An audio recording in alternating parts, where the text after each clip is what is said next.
Before we dive into this episode, we have two exciting opportunities we wanted to share.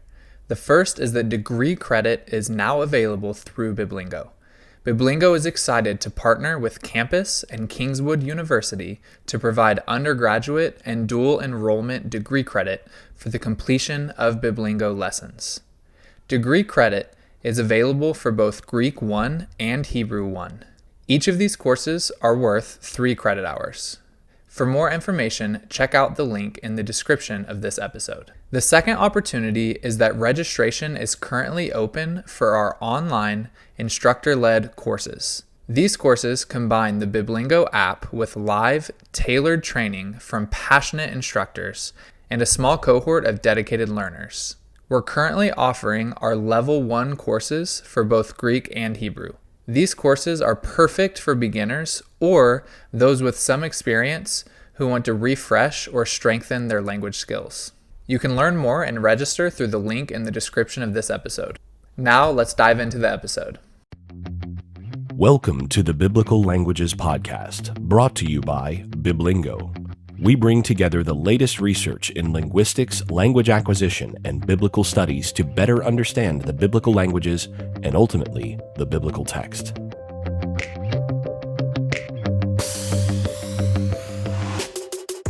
As always, this episode is brought to you by Biblingo, the premier solution for learning, maintaining, and enjoying the biblical languages. Visit biblingo.org to learn more and start your 10-day free trial.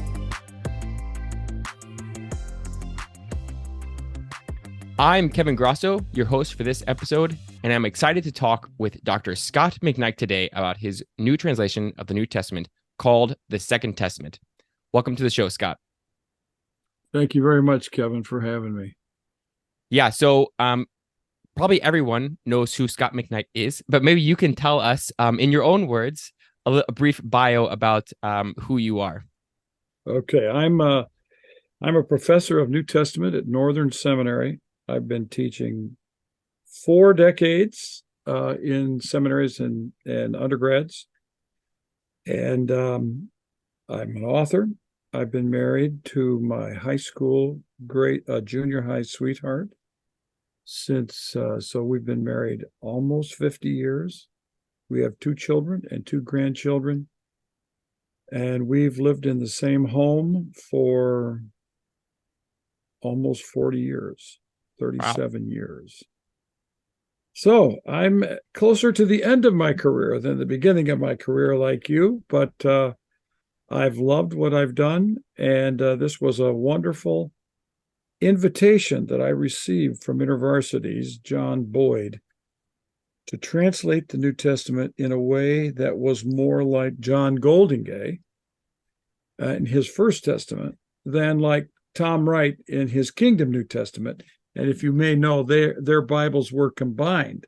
The Goldingay translation of the Old Testament, or the First Testament, and Tom Wright's Kingdom New Testament were combined in England, SCM, I believe, maybe SBCK, called the Bible for Everyone. And when I read that, I got it. I got a copy of the whole thing. I thought this would be a cool Bible to have, sit on my desk. I started reading John Goldingay, and I thought, okay, I've read Tom Wright's Kingdom New Testament for several years, and they're not doing the same thing at all. So I just sat on that. And then at an academic meeting, I bumped into the main editor at InterVarsity, John Boyd. And I said, John, those two combined are not at all the same. Those are 2 completely different theories of translation. And InterVarsity published John Goldingay's First Testament as a separate volume, not as combined Bibles. So he just said, what do you think we should do? And I said, I think you should get a New Testament translation like Goldingay's First Testament. He said, would you do it? I said, yes, I will. So there you go. So what is it about Goldingay's First Testament and your Second Testament that are distinctive then? Well, it's a good question, Kevin, because I've made some comments over the years about the NIV, the ESV. I call them tribal. They, the ESV reflects a certain group in the United States, Christians, and NIV does, and the NLT kind of does, and it's kind of tribal. We can't deny that. So I've made criticisms, but I didn't translate this New Testament to correct other translations at all. I don't think they're wrong in what they're doing. In fact, I think the NIV, especially, is very good at what it does. And Eugene Peterson's really good at what he did. He knows what he's doing. He knows his languages. So their approach to translation, I think they've figured out what they're doing, and they've done it very well. But I've always felt, as someone who reads the Greek New Testament, that our translations in some ways are just too good of English to fit with what the Greek text actually says. So they have to interpret. Translators are interpreters. In fact, there's a classic line, I think it's in Italian, tradute, something like that. It's the translator is a traitor, is the translation. And there's something that takes place like that in translation, is that you interpret, and the more you interpret, the less you're translating in a technical, in a, let's say, a really clear just translation sense. And I wanted to offer a translation like Golden Gaze, and I sometimes refer to the Second Testament as an untranslation. So that language might get to the point of what's going on here. It sounds to me a bit like, I don't know how familiar you are with like the Bible translation world, like outside of English, but like, into other languages, people will often do a back translation. Basically, when you translate, from, let's say, Greek and Hebrew into, like, I worked on a project for an Aztec language called Nahuatl. And basically what we did was they took that translation and they made a very, very literal translation into English. But the point of the translation is so that you can see the Nahuatl. Right. That's the whole idea of translating it with a back translation, is so that you can see the original better in your own language. I think that's more of what we're doing here. So why do you call it the Second Testament and not the New? I think that would be the first thing people would see. Obviously the title, they would say, what's going on here with that? Okay, I will quote the Bible in Hebrews chapter 8:7. For if the first covenant were infallible, there would not have been a place for pursuing a second. So there you have a first and a second. I think old and new only occurs in that context in the New Testament one time in 2 Corinthians. Yeah. And in Hebrews 10:9, it says, he lifts away the first in order that he may establish the second. So there's biblical warrant for this first and second. I think the problem all right, let me say this. I'm old enough to remember that have you ever heard of Philip Payne, New Testament scholar? Okay, very good New Testament scholar. His father was a man named J. Barton Payne, who helped create the Evangelical Theological Society. He was a very conservative man, missionary, I believe, in Japan, I think he was teaching in the United States. He wrote a book that I read as a college junior called A Theology of the Older Covenant, or maybe it was the Older Testament. And so that was when I first heard about it. I was saying there's the older versus, and the New Testament is sort of an older, as old as well. And then Golden Gay, I think, was more concerned with how people see old as bad, antiquated, useless. And so he wanted to sort of upgrade the status of the so-called Old Testament. So that's why he called it first and second. And other people have done this over the years. Old Testament scholars are constantly defending themselves for studying that part of the Bible, the Hebrew Bible. Yeah. Always. In Christian circles.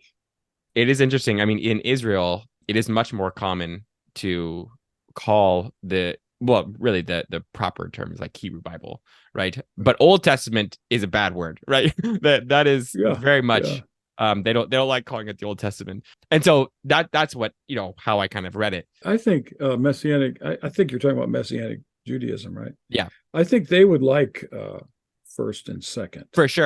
for sure. Yeah, Very much so. They would appreciate that. Yeah. Yeah. Let's just talk about some of your translation conventions. So this is, I think when people open this up, right, and they start to read it, they will immediately be struck by how different it is than, their NIV sitting on the shelf or whatever. So just to, quote you in the preface, you say, "My goal is to help English readers experience what the Greek reader experiences in reading the New Testament in Greek." And you said this before, right? "If the Second Testament feels awkward and choppy and crunchy, it is because the Greek feels that way." I really like the adjective crunchy there as well. That's a great description. That came from John Boyd. That was a good word. In fact, I thought I said it, and then I think he said it, so I'm not sure. You asked me this question one time, and you were right. You said, does it feel choppy in Greek, or does it feel choppy in English? Well, especially English, because if you just look at it in Greek, it's not working according to the Greek English word orders and stuff like that. It doesn't work right. But at the same time, sometimes Greek is choppy because, for instance, frequently it doesn't use the word is.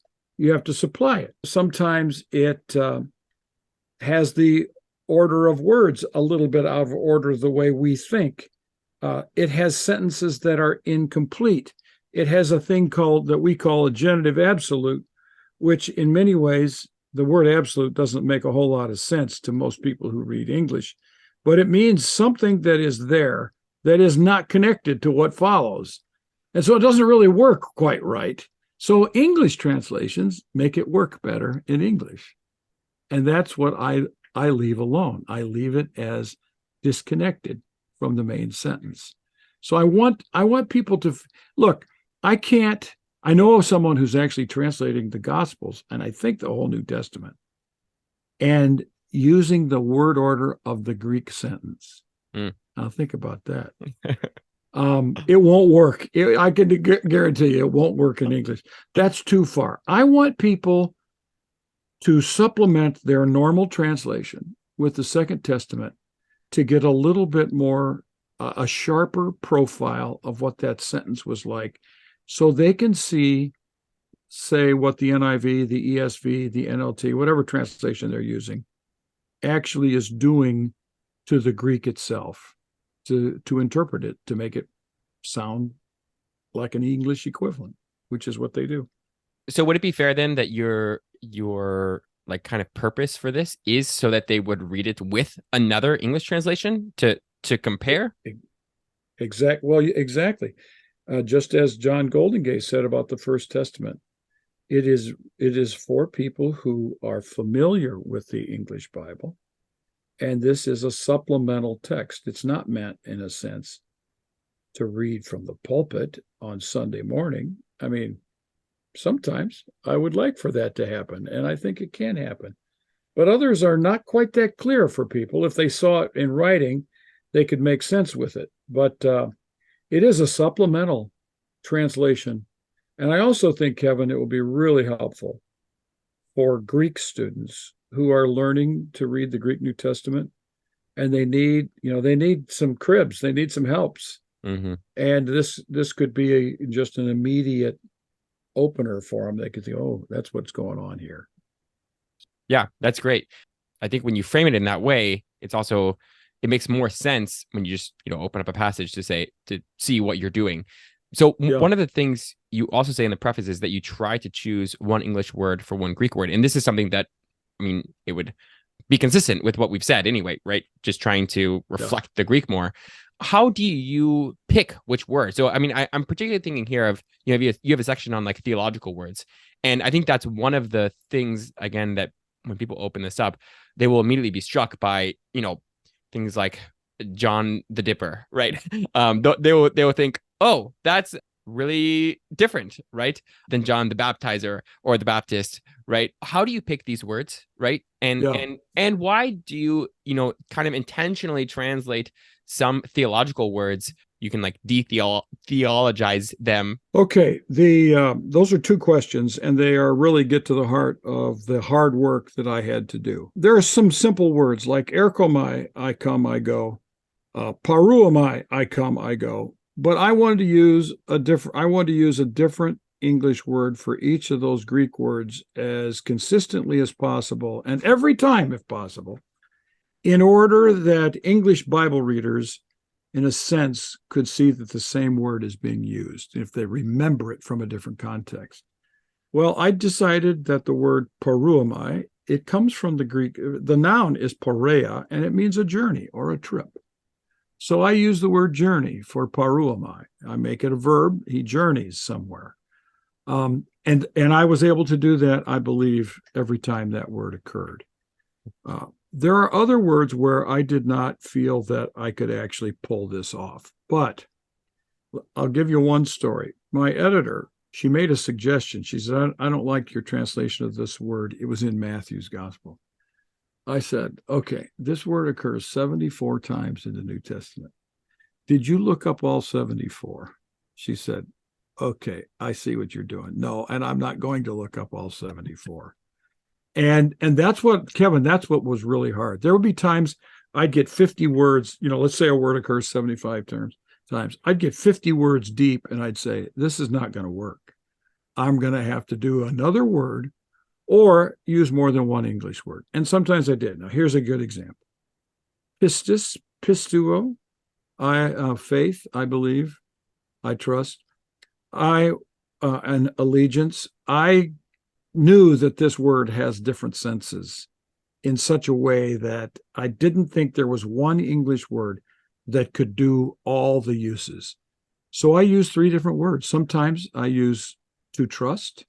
Sometimes I use allegiance, and sometimes I use the faith. And sometimes I vary only because I need to show the variation. I couldn't tell if it meant trust or allegiance, so I would just sort of flip a coin and say, this time I'm going to use allegiance, and this time I'm going to use trust. And I don't have a problem with that. At times, I chose minority readings, minority translations. An English word for a Greek word is called a gloss. All right, so there are standard glosses, but the standard gloss is about, let's say, 65, 75% right.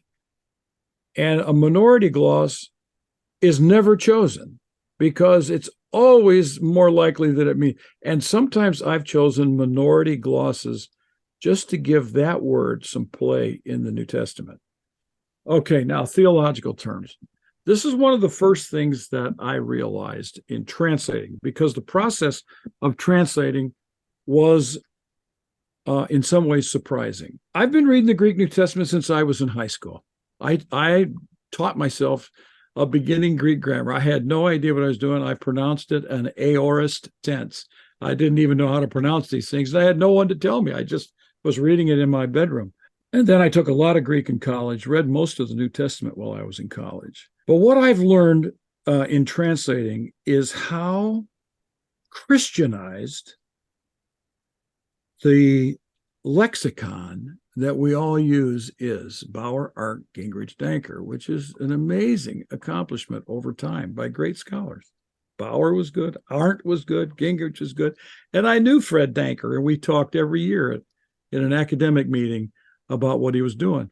So I like it and I use it, but I realized that the words that they were using were so Christianized in their meaning that it was no longer a first century sense. And John Goldingay did this. For instance, he translates, I think, like we would use the word kosher or something like that. I think he uses the word taboo. That's not so religious to use the word taboo. I made a conscious choice, along with Goldingay's translation, to knock out religiously or theologically loaded glosses or translations, and tried to give the kind of meaning, the kind of sense that a first century person would hear who didn't have a theological dictionary on their bookshelf that they could pull off and get a definition of justification. So justification is one of those terms.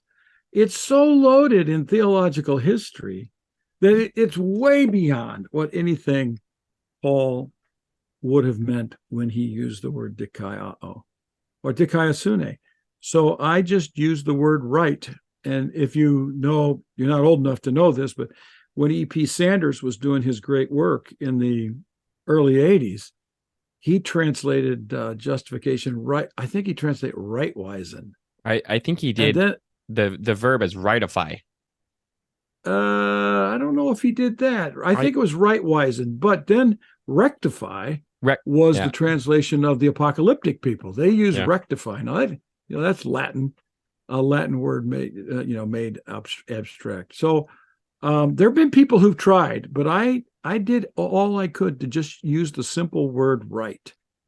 And it works pretty well. Yeah, that's interesting. I mean, it's true that there's almost unfortunately, like a necessary misreading in English when you use justification, because people think of the doctrine, right? When you use the word, right. But their doctrine is built off of all of this, baggage. Not to say it's good or bad, but it's different, right, than what Paul might have meant. I just want to touch on two other issues that that would just strike people. So, like transliterations of names, right? So you would immediately see Jesus not as Jesus, but as Jesus. Why do you do it that way? And Paul as Paulos, right? Why do you translate the Greek term? And why do you do it in nominative case? So, like, if you're going to do it in Greek, why not follow the case endings like Paulou, right? Paulo, right? In different contexts. I mean, what makes you do it in the way that you do, basically? Okay, well, I'm not going to put in accusative and genitive and dative cases because we don't have that sort of thing, terminations in English. That wouldn't make any sense to people. So I left it in the nominative. Okay, so I think that was easy. I did it because John Goldingay did it. That's why I saw that. And the second thing is, I have griped for years about the colonizing of ancient names into English forms. So let's just say we have the letter of James. Okay, James goes back to an old French word, Jacomos, which goes back to Jacobos, which goes back to Jacobos in Greek, and Jacob or Yaakov in Hebrew. Yeah. Well, all right, now just think about that. When we call him James, do we hear the echo of the patriarch of Genesis? No. We don't even hear a Hebrew word, but it's Greek word. So I'm not translating the Hebrew version of the words. So, for instance, if you follow college basketball, there's a basketball player in pro basketball. There's a basketball player in Milwaukee by the name of Giannis. Okay, we don't say but in the United States we call you John. We don't do that to people. And we don't say one of you may know my former student, Akiva Cohen in Jerusalem. Do you know him? No, I don't. Okay. I don't say, Akiva, you have to go by the name priest. So you're Akiva priest.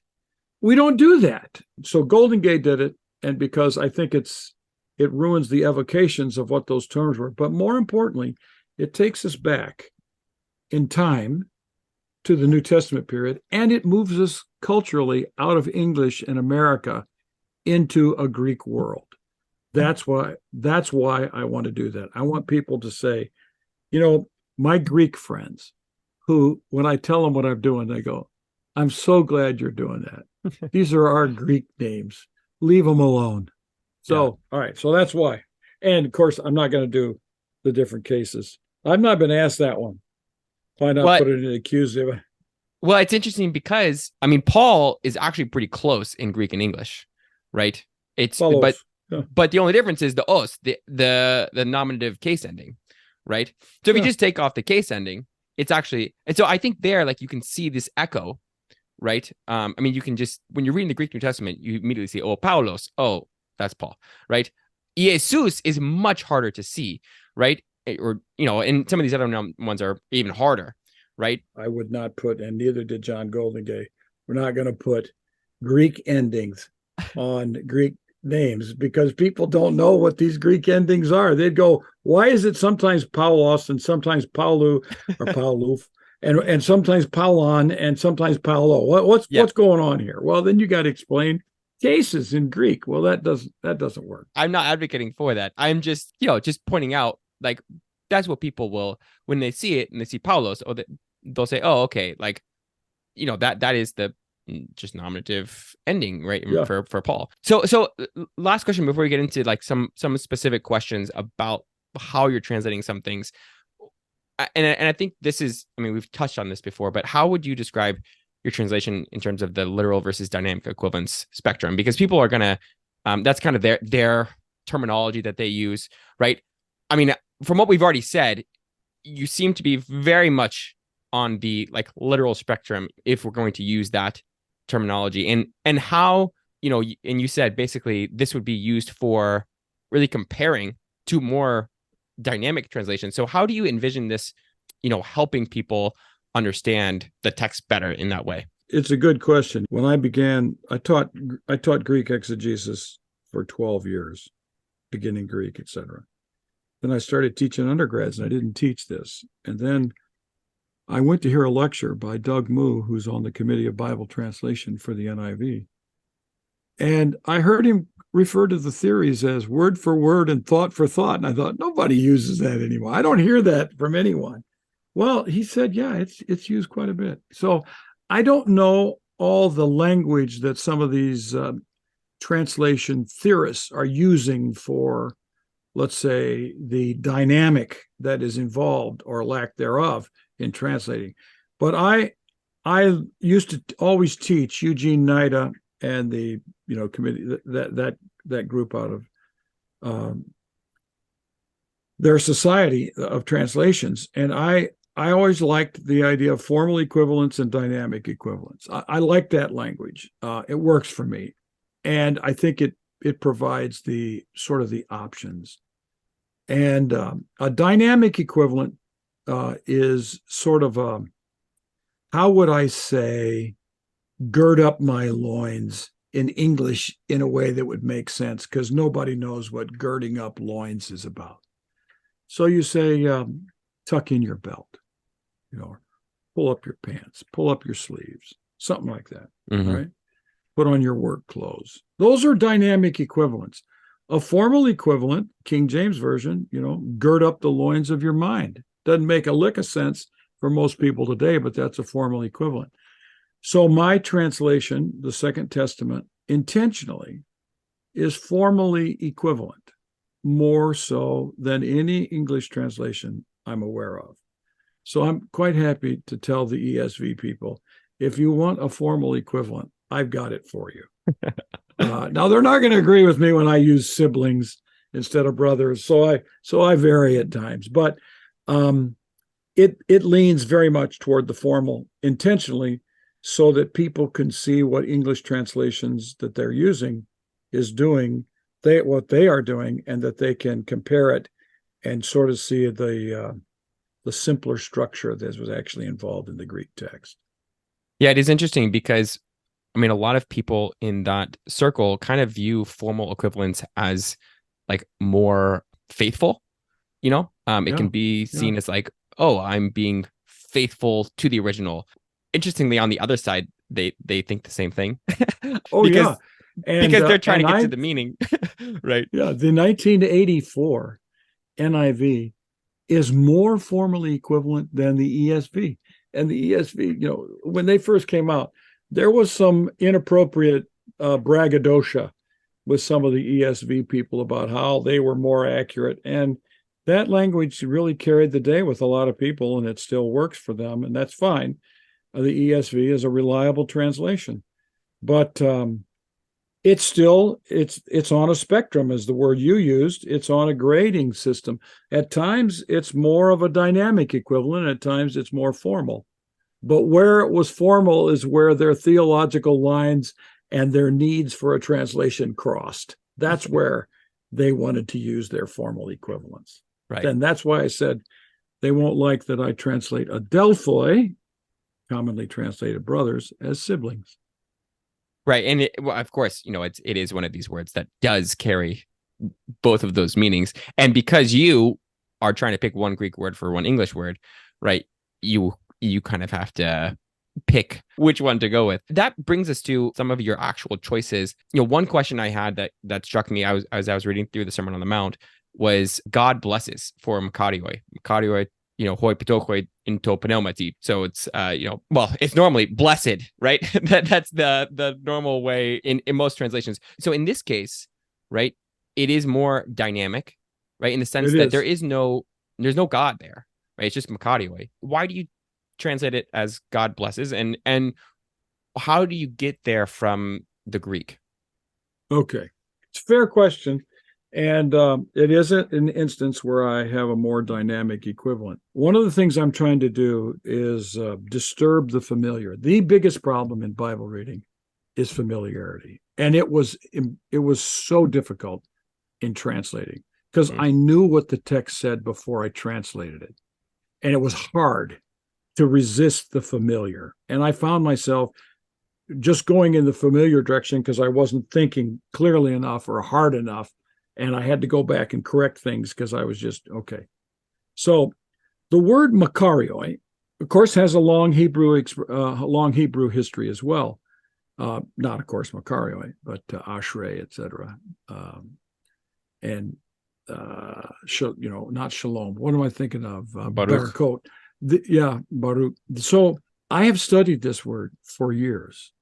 And biggest disappointment for me in the Common English Bible was when they translated it happy. And when I've seen other people translate it fortunate, and I'm going, no, that's not what this means. Makarios, in Greek, in the context of Jesus, in the context of the Jewish world, and I know he's speaking, the translation is in Greek, is about a divine blessing of a person because they're living before God the way God wants them to live. So I added God blesses just because it's not represented enough. It's not like people are lucky or fortunate or happy. It's not impersonal. It's an act of God on a person of divine approval. So that's why I added God blesses. And you will be totally correct if you say it's more of a dynamic equivalent than a formal, and I'll say guilty and happy about it. I think part of the problem is that it conflicts with some of your other, tenets, right? Of being different, of getting rid of more of the, this is obviously theological still, but it's when you read the Beatitudes like this, you read it differently, right? And it is very, very easy when you get to Matthew 5:3 to just go into, autopilot, right? Blessed are the poor in spirit, for there's the kingdom of heaven. It's just that's familiarity with it. But I think just the word blessed gives it an impersonal feel that the translations traditionally have missed, and so I've given a minority translation here by using God blesses. Okay, you're going to ask another one. This is my favorite one. I just to point out one more thing on that one. I agree with you that I think happy is wrong, but and I think what that does is it screens out the fact that God is the one that makes you happy, right? And that's ultimately the problem. Our word blessed often it just doesn't allow. It allows for the absence of God sometimes in the way it's used. Blessed can just be like, I'm blessed, which a lot of times just means I have a bunch of stuff. So why do you translate Pharisee as observant? The word Pharisee has taken on a meaning all of its own. It means a legalist. It means someone who is a fake, a fraud. And I feel bad about how Christians have talked about Pharisees. So if you call someone a Pharisee today, that's never a compliment. It's always a criticism. Mm-hmm. And I'm with, say, my friend Amy Jill Levine, who says, no, you Christians need to, I think she would disagree with me translating observant. I think she would say, and she would say, you Christians need to quit talking about Pharisees in the way you do. Okay. That is what I'm trying to do, actually, by using the word observant. Now, I agree with Yair Furstenberg and many others who would see the Pharisees as progressives in the first century, as lenient. I don't know that he would say lax. Does he? He might use the word. I mean, he's Hebrew, I think, so he might not use the word lax. But and I've read his stuff on this, and I agree that the seekers of smooth things in 4Q Nahum, Pesher Nahum is about the seekers of smooth things are Pharisees, and they are being criticized by the Essenes, maybe the Sadducees, but probably the Essenes, and that they're seen as people who adjust the law for the sake of the people to make the law more practicable, and that they were therefore pastorally sensitive and seeker friendly. I agree with that on the Pharisees, and this is probably why they are popular. Kevin, I'm writing a book on the Pharisees right now. Oh, so I'd be very interested. I'm really into this. So I totally agree. But I struggled with this. A Pharisee in the first century was someone who, let's say, was a part of a group of people that believed. They were mostly in Jerusalem, and they were politically engaged, but they were not politically powerful. They were not in the inner circles of the ruling class. They were sort of agents for the ruling classes with the people because they were popular with the people. They were popular because they were pastorally engaged with the people and could communicate with them. I often told my students for years in college that you would have loved to have a Pharisee as a next door neighbor. They would have been a good person, and you would have enjoyed the Pharisees. And they go, no, that's not. I say, yes. They were not legalists. They were not pettifogging. They were not mean-spirited, but they had a tradition. So here's the thing.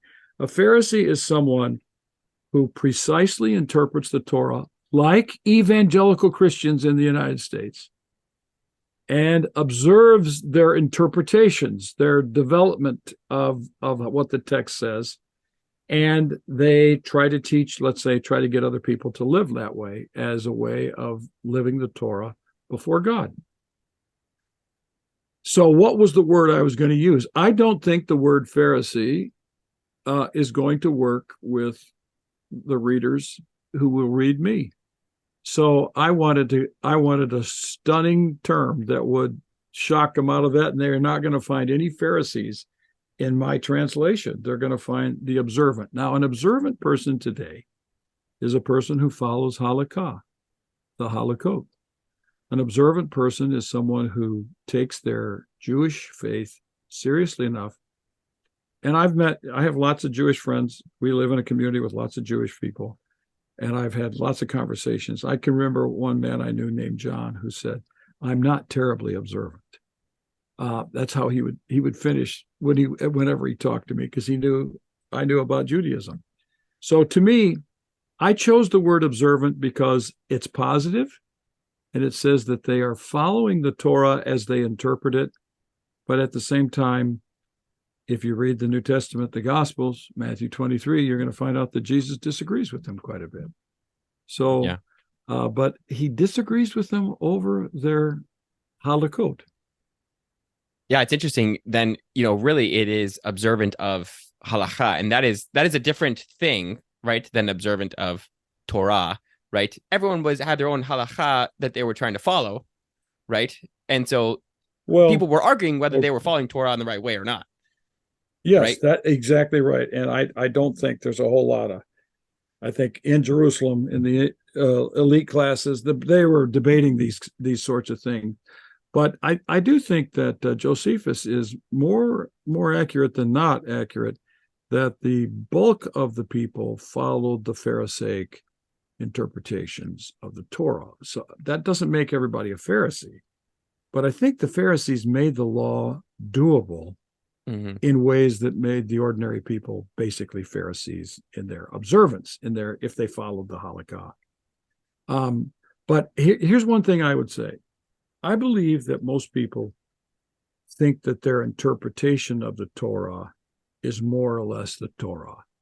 Yeah. So that, yes, they were observant of the Halakha because they thought that's what the Torah, they thought it was observance of the Torah. Well, that's interesting. I'll be very interested to see your book on the Pharisees. If you have a minute to respond to these criticisms, I am a part of this group. We were chatting, before this discussion, very large Facebook group called Nerdy Biblical Language Majors. The moderator, he posted a number of posts. He, will post Revelation 1:6, for example. And this is your translation. It says, "To the one who loves us and who loosened us from our sins by his blood and made us an empire, priest for his Father God, to him be splendor and grip into the era of eras. Amen." And then he says, okay, I'm trying to understand grip. Here's the Greek for this benediction.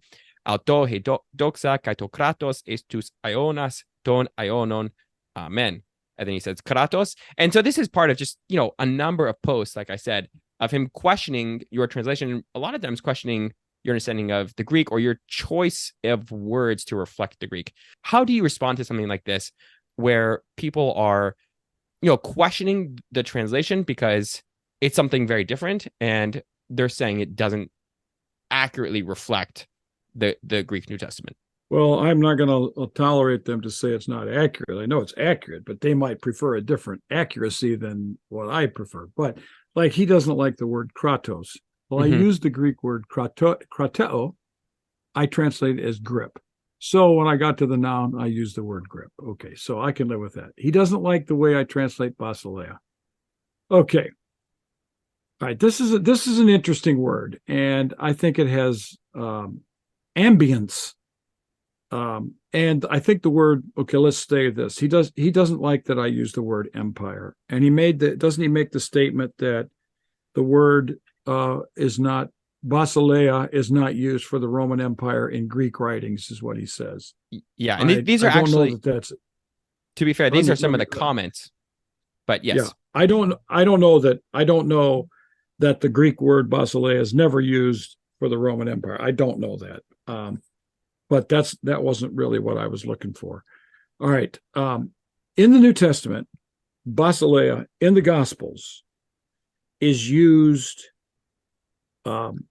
in contrast to the current rule that is existing in Judea and Galilee. Okay.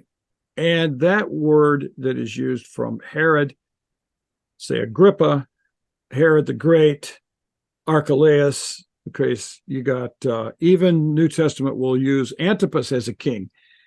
So they've got Basileus and they've got Basileia for these regions. These are Roman designated kingdoms. They are encompassed by the empire.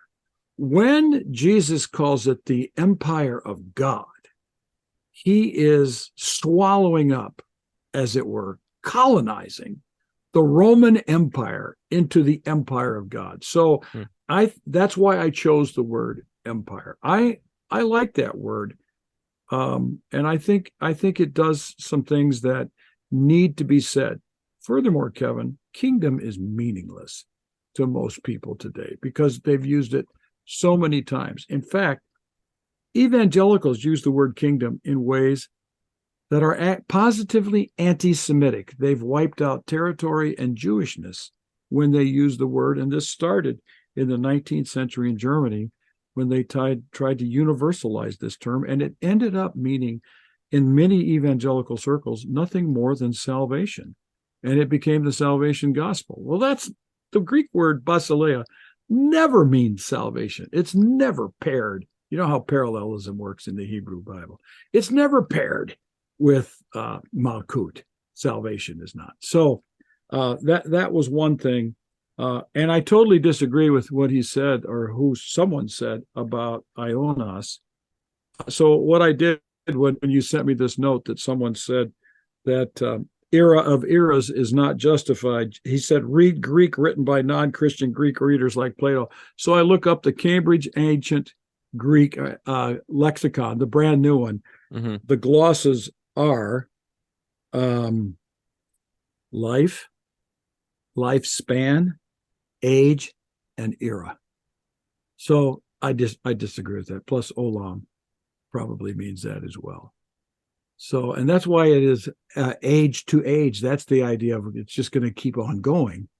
But an age is an era. And sometimes the Greek word ion is clearly a period of time in the New Testament. So, I mean, I'm going to sympathize with anybody who says I prefer a different word. Perfectly fine. That's what translators do.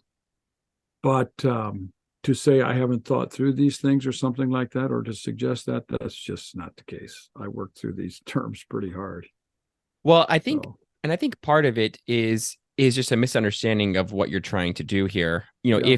If you are just trying to take, ion and figure out what English word can substitute every time for it, knowing that there's going to be times where in English it's not going to make as much sense, but saying that what you want the reader to do is actually think about those other occurrences, right? And say, oh, this is supposed to be that same Greek word, right?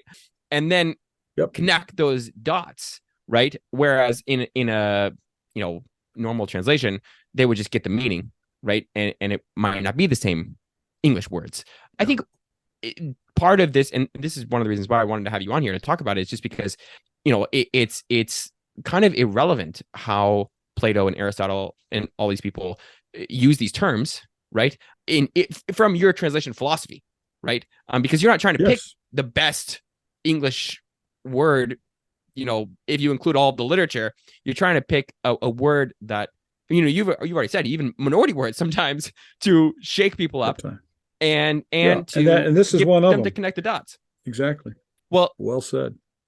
This has been a lot of fun. Do you have any final thoughts on specifically how your translation, again, we've touched on this, but might serve the church and the scholarly community, or anything else you want to say at all about your new translation?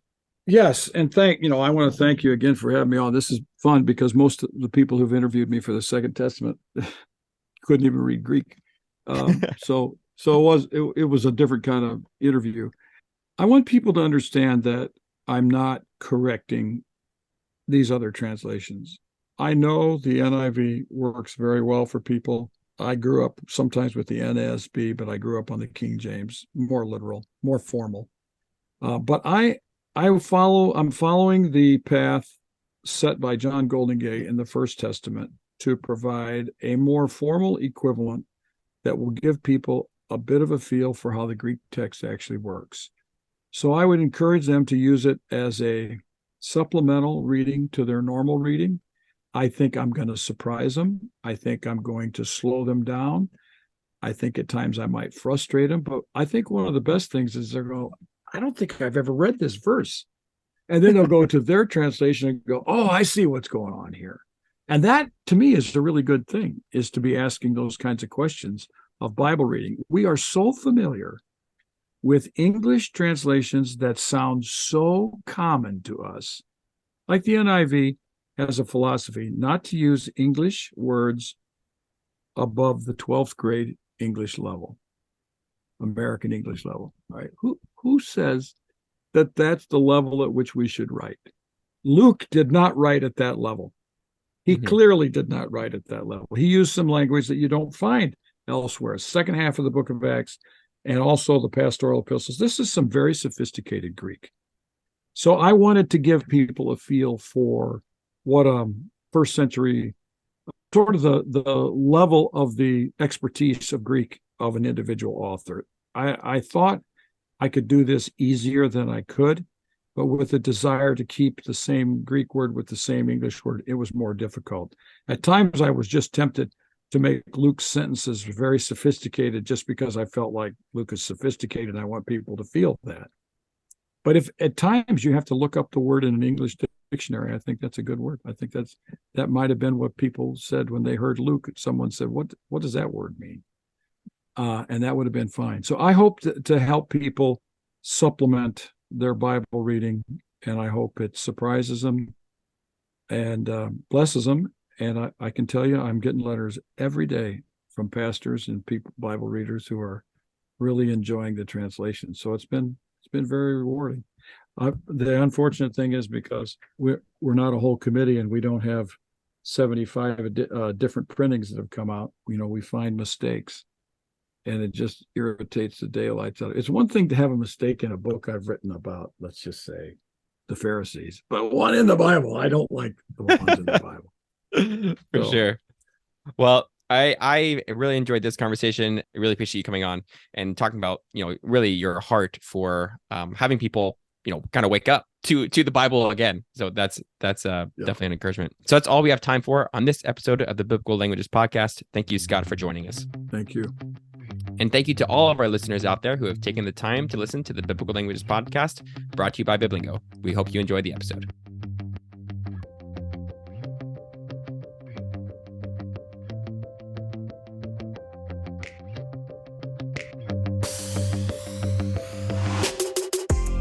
Thank you for listening to the Biblical Languages Podcast, brought to you by Biblingo.